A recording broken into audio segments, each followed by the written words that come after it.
Europe, north Africa, middle east और Asia के कई देशों के लिए जून और जुलाई का महीना नासुर जैसा साबित हो रहा है। यहाँ पारा 40 डिग्री सेल्सियस के पार पहुँच चुका है।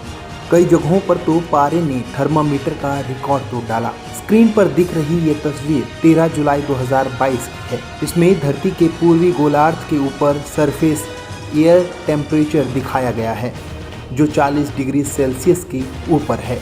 National aeronautics and space administration यानी नासा ने हाल ही में दुनिया में पड़ रही भीषण गर्मी का एक नक्शा निकाला है, जिसमें कहा जा रहा है कि आने वाले 46 सालों में धरती नीली की बजाय लाल हो जाएंगी।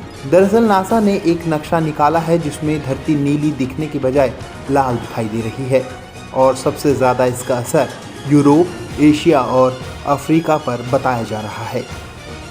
जून और जुलाई 2022 में तापमान इतना बढ़ गया कि यूरोप, उत्तरी अफ्रीका, मिडिल ईस्ट और एशिया के कई इलाकों में पारा 40 डिग्री के पार पहुंच चुका है। कई जगहों पर तो पारे ने थर्मामीटर का रिकॉर्ड तोड़ डाला है। नासा द्वारा जारी किया गया नक्शा गोडार्ड अर्थ ऑब्जर्विंग सिस्टम यानी GOES के ग्लोबल मॉडल से प्राप्त डेटा से बनाया गया है।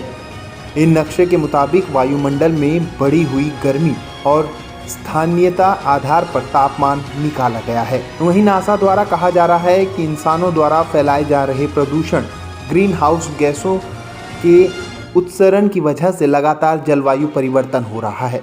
वैश्विक स्तर पर गर्मी बढ़ रही है। पश्चिमी यूरोप में भयानक सूखा फैल रहा है।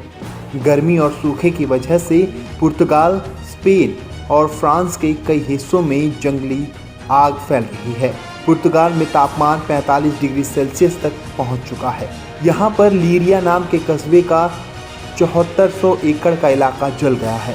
पुर्तगाल के आधे हिस्से में 14 जगहों पर जंगल की आग चल रही है।